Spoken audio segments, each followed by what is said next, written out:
மருத்துவர் சசிகுமார் பேசுகிறேன் பெரம்பூரிலிருந்து. நான் சிறப்பு மருத்துவர், சர்க்கரை நோயின் சிறப்பு மருத்துவர். ஸோ இப்போது சர்க்கரை நோய் விழிப்புணர்வுக்காக இந்த காணொலியை நான் பதிவு செய்கிறேன். So first introduction. ஒரு சர்க்கரை நோய்னா நம்மளுக்கு தெரியும், டயபெட்டிஸ் அப்படின்னு சொல்கிறோம். ஸோ அது என்னது அப்படின்னா நம்ம முக்கால்வாசி பேருக்கு அது என்ன அப்படிங்கிறது நம்ம விழிப்புணர்வுக்காக நம்ம இந்த பதிவு செய்கிறோம்.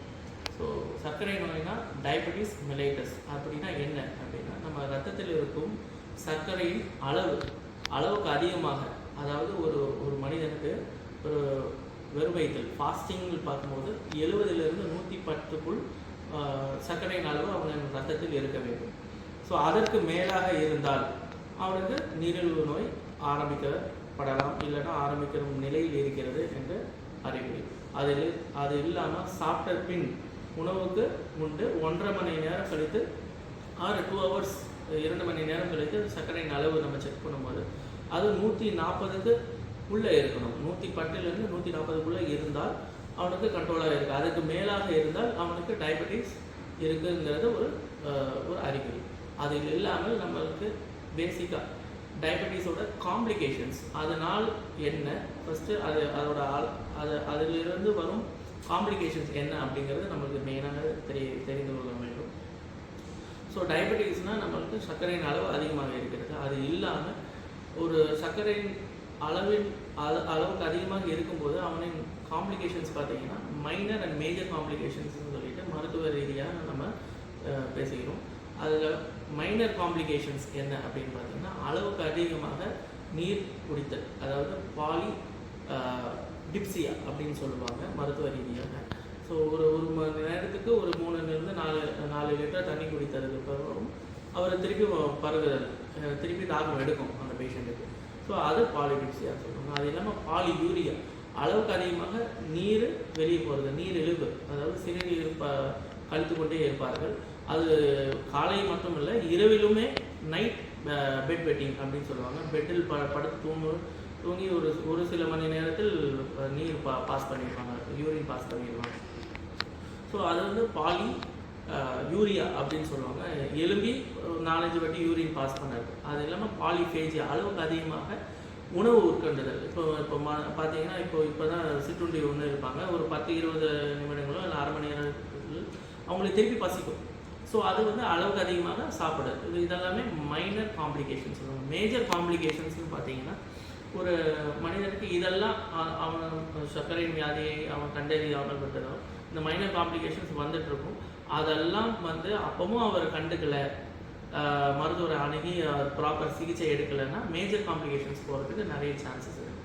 அந்த மேஜர் காம்ப்ளிகேஷன்ஸ் என்னென்னா, நம்மளோட இரத்த குழாய், அது இல்லாமல் நரம்பு மண்டலம் இல்லது உறுப்புகள் பாதிப்பு அடைகிறதுக்கு நிறைய சான்சஸ் இருக்குது. இரத்த குழாயின்னு ரத்தத்தில் இருக்கும் கொலஸ்ட்ராலின் அளவோ அதை வந்து போயிட்டு இரத்த குழாயின் சீரை வந்து அடைப்பை ஏற்படுத்தணும், அத்தீரோஸ்க்ளீரோசிஸ் அப்படின்னு சொல்லுவாங்க.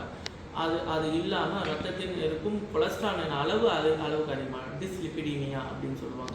ஸோ இதெல்லாமே சம் காம்ப்ளிகேஷன்ஸ் வந்து டயபெட்டிஸ்னால் வரக்கூடியது. அது இல்லாமல் ரிஸ்க் ஃபேக்டர்ஸ். சார் ஒரு மனிதனுக்கு எப்படி சார் டயபெட்டிஸ் வரும், இதெல்லாம் எது டயபெட்டிஸ் இது வந்தால் இது பண்ணால் டயபெட்டிஸ் வரும் அப்படிங்கிறது சில ரிஸ்க் ஃபேக்டர்ஸ் இருக்குது. பார்த்தீங்கன்னா நம்மளோட ஹெரிடிட்டி மூலயமா நம்மளுடைய பெற்றோர்கள், அம்மாவுக்கோ இல்லைன்னா அப்பாவுக்கோ யாருக்காவது சுகரின் காம்ப்ளிகேஷன்ஸ் இருந்து அவங்க ட்ரீட்மெண்ட் எடுத்துருந்தாங்களோ அவங்களின்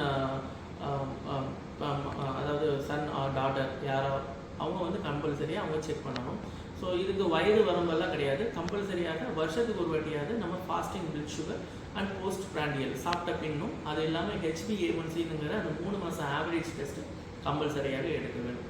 அது இல்லாமல் இப்போது பார்த்தீங்கன்னா நம்மளோட சமூகத்தில் இருக்கும் நிலைமை பார்த்தீங்கன்னா, இப்போ வந்து உணவு பழக்க வழக்கங்கள், ஸோ அன்வான்ட் ஃபுட்டு, அது இல்லாமல் அன்டைம் ஃபுட்டு, ஓவர் நைட்டில் நம்ம சாப்பிடக்கூடிய உணவு பழக்கங்கள் நம்மளுக்கு பேசிக்காக இப்போ நம்மளோட சென்னையில் இருக்கும் வாசிகள் பார்த்தீங்கன்னா ஐடி ஒர்க்கர்ஸாக தான் இருக்காங்க. முக்கால்வாசி பேர் night time shifters, night workers தான் இருக்காங்க.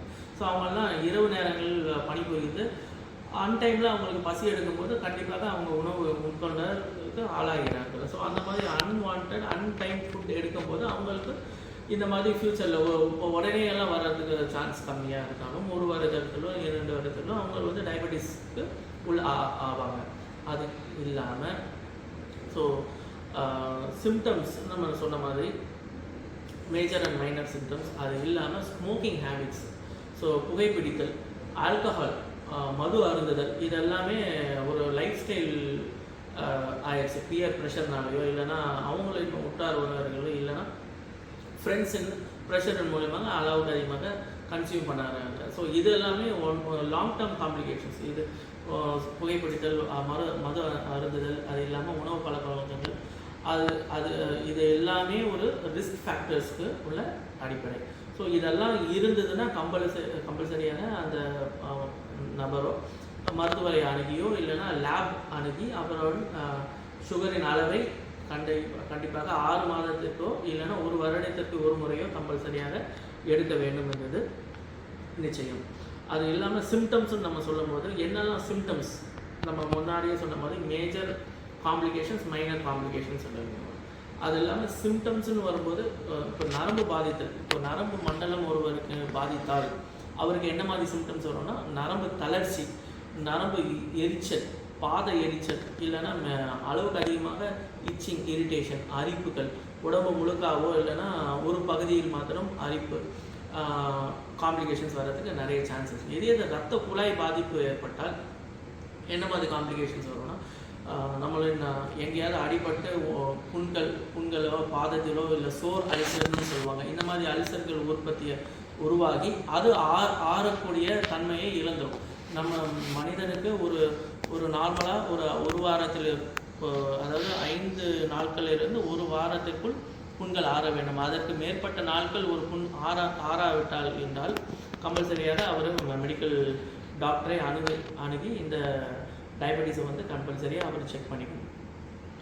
அது இல்லாமல் ப்ரிவென்ஷன். ஸோ இவ்வளோ ப்ராப்ளங்கள் நம்ம சமூகத்தில் இருந்து, இவ்வளோ காம்ப்ளிகேஷன்ஸ் இருந்து, இந்த ஒன்ஸ் அவருக்கு மருத்துவரை அணுகியோ இல்லைன்னா லேபின் மூலயமாக டயபெட்டிஸ் இருக்குங்கிறது தெரிய வந்தால் கம்பல்சரியாக அவர் நியர்பை இருக்கும் டயபெட்டாலஜிஸ்ட் பார்த்து அவர் மாத்திரை மருந்துகள் கொடுத்தாலும் நமக்கு ஒரு ப்ரிவென்ஷனுங்கிறது நம்மளுக்கு கம்பல்சரியாக தேவை. ஸோ என்ன மாதிரி ப்ரிவென்ஷன்னா லைஃப் ஸ்டைல் மாடிஃபிகேஷன். நான் சொன்ன மாதிரி மது அருந்துதலை கம்பல்சரியாக நிறுத்தி கொள்ள வேண்டும், புகைப்பிடித்தலை நிறுத்தி கொள்ள வேண்டும், இரவு நேரங்களில் உணவு அன்டைம் ஃபுட் எடுத்துக்கொள்வதை நிறுத்தி கொள்ள வேண்டும். அது இல்லாமல் உணவில் என்ன மாதிரி உணவுகளை நிறுத்தி கொள்ள வேண்டும் என்றால் ஒயிட் ஃபுட் அப்படின்னு சொல்லுவாங்க. Issued in public interest by Unison Pharmaceuticals.